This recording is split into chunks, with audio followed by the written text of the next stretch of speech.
T'as monté ton business pour être libre, mon pote, et finalement, t'as jamais été aussi peu libre de ta vie. Les soirs, les week-ends, les vacances, avec tes potes, avec ta nana, tu réponds juste à un mail, mais en fait, non. T'as pas un patron, t'es juste devenu le pire patron que t'aies jamais eu, mon pote. Et je vais te dire un truc que tu vas pas aimer. Si ton business bouffe ta vie, c'est pas parce que t'as trop de travail, c'est parce que t'as besoin qu'il te bouffe. C'est paradoxal, mais je sais. Tant que tu crois que c'est une question de temps, tu vas t'organiser mieux, voilà, pour continuer à mieux couler. Voilà. Parce qu'en fait, il y a une raison cachée pour laquelle tout passe par toi. Une seule. Et elle n'est pas dans ton agenda, elle n'est pas dans ton organisation, elle est simplement dans ta petite tête. Et oui. Moi, c'est Mario, je décrypte les lois cachées du business et je te montre ce que les autres ne veulent pas te montrer parce que soit ils ne le savent pas ou soit ils ne veulent pas te le dire. Et donc, si le format te plaît, n'hésite pas à t'abonner. Reviens à ta petite laisse. Voilà, un bon petit toutou. Regarde un owner dont le business tourne sans lui. Pas un feignant, quelqu'un qui a juste lâché le bon truc. Voilà. Une demande arrive, il la traite pas. Elle part simplement dans un système. Quelqu'un ou quelque chose s'en occupe pour lui selon une règle qu'il a posée une fois. Lui, il fait quoi? 3 choses. Pas 50 000. Il décide de la direction, il garde la relation et il améliore son système. Le reste, il l'a simplement sorti de lui. Et regarde ce qui se passe. Comme tout passe par lui, il n'y a pas de goulot, tu vois. Donc le business encaisse plus de volume que ce qu'un seul cerveau peut porter. Et il grandit pendant que l'owner dort. Le paradoxe que personne ne te dit, moins tu es indispensable, plus ton business vaut cher. Et c'est normal. Une boîte qui dépend de toi, ça ne se vend pas, ça se subit. Et c'est juste logique. Le vrai actif, c'est le business qui n'a pas besoin de toi. Si c'est toi qui représente le business, ça ne vaut rien. Mais voilà, on part de la fin. Admettons que tu as tout loupé, le désastre. Tu es un owner qui est cramé, tu fais 60 heures par semaine, aucune coupure, la boule au ventre le dimanche soir. Tu passes ton temps à bosser et t'en peux plus. Alors, remonte d'un petit cran. Pourquoi tu bosses 60 heures? Parce que tout passe par toi. Tu veux que tout passe par toi. Chaque décision, chaque validation, chaque détail remonte. Et remonte encore un peu.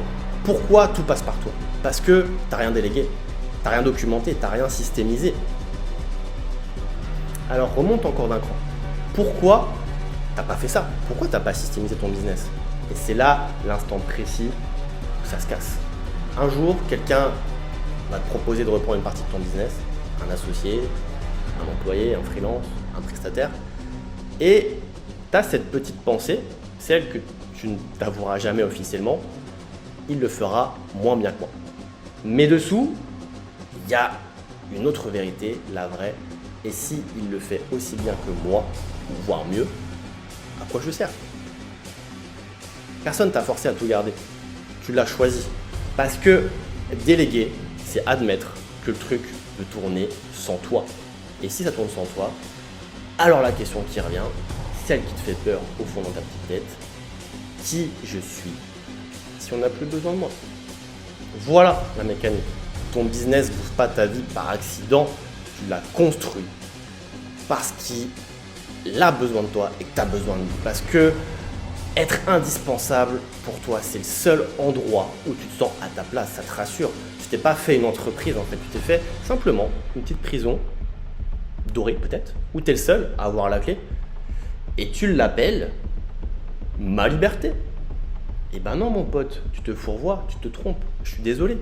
On va reformuler un petit peu, tu vois. Tu crois que tu as un problème de temps ou d'organisation, c'est ça que tu te dis. Non, tu as un problème d'identité. Tant que ta valeur c'est on a besoin de moi, tu te saboteras tout le temps.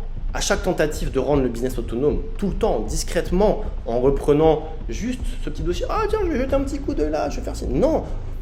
Ou en refaisant le travail des autres, en repassant derrière eux, en gardant les infos pour toi. Et en fait, le jour où ta posture change, où ta valeur c'est j'ai construit un truc qui tient sans moi, que tu délègues sans douleur parce que tu n'as plus rien à prouver en étant au four et au moulin, et ben là tu auras ta liberté. Parce que la liberté, c'est jamais mieux que gérer ta laisse, tu vois. C'est comprendre que c'est toi qui tiens l'autre bout. C'est pas toi qui es accroché à la laisse, c'est toi qui tiens l'autre bout. Et c'est ça qu'il faut te reframe. Parce que moi aussi, je suis passé par là. Moi aussi, je l'ai vécu cette phase où effectivement, je partais du principe que je voulais tout gérer.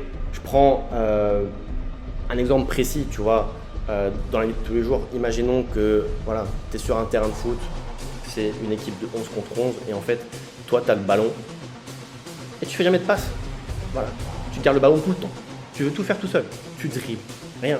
Tu veux tout faire tout seul et tu veux marquer tout le temps tout seul. Tu ne sais jamais tes coéquipiers. Et ben, c'est faux, tu vois.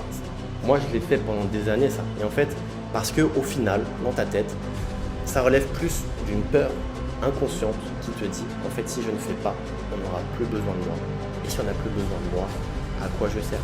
Et cette peur-là, elle est ancrée, voilà, bien profondément. On ne va pas remonter les mécanismes parce que généralement, ça relève de l'enfance. Mais le jour où vous allez vous reframe en mode, justement, moi, mon but, c'est mon business, il tourne sans moi. Et vu qu'il tourne sans moi, que j'ai tout systémisé, que tout est réglementé par des SOP, etc. et que ça tourne et que j'ai plus trop rien à faire, c'est ça la vérité qu'il faut rechercher. Parce que vous aurez changé de posture, parce que là, vous vous serez dit, ok, vous serez dissocié de votre business. Mon business, c'est pas moi, c'est moi qui tiens la laisse de mon business. Et c'est pas moi qui est enchaîné à mon business. Voilà pour cette petite vérité qui va sûrement te déranger. Tu vas certainement te demander, oui, mais comment faire? C'est bien beau voilà, de mettre le doigt dessus. Il n'y a pas de secret miracle. Il faut juste, comme je le dis souvent, se sortir les doigts du cul. On peut y aller progressivement. Voilà. Déjà, c'est d'extraire de sa tête effectivement tout ce que vous avez par rapport à votre business, le mettre sur papier. Voilà, on décortique étape par étape. Qu'est-ce que je fais, le pourquoi du comment, quand, où, pourquoi, avec quel outil, tout. Vous décortiquez tout, vous le posez sur papier, vous le triez et ensuite vous essayez de créer des process simples. Voilà, déjà, première étape, des process, comme ça au moins c'est sur papier. Déjà un petit peu enlever ce qu'il y a dans votre tête et ensuite, voilà, il faut commencer à déléguer. Vous pouvez déléguer, vous pouvez commencer par des prestats, des freelances. Bon, après il y a une problématique parce que tous les prestats et les freelances ne se valent pas, mais c'est comme ça, voilà. C'est un travail d'itération long. Ok, certes, mais ça vous fera prendre conscience que vous pouvez avoir confiance en vous et que votre business peut tourner sans vous. Et s'il tourne sans vous, c'est toujours vous le owner, c'est toujours vous qui avez 100%, c'est toujours vous qui récoltez les fruits et pas l'inverse.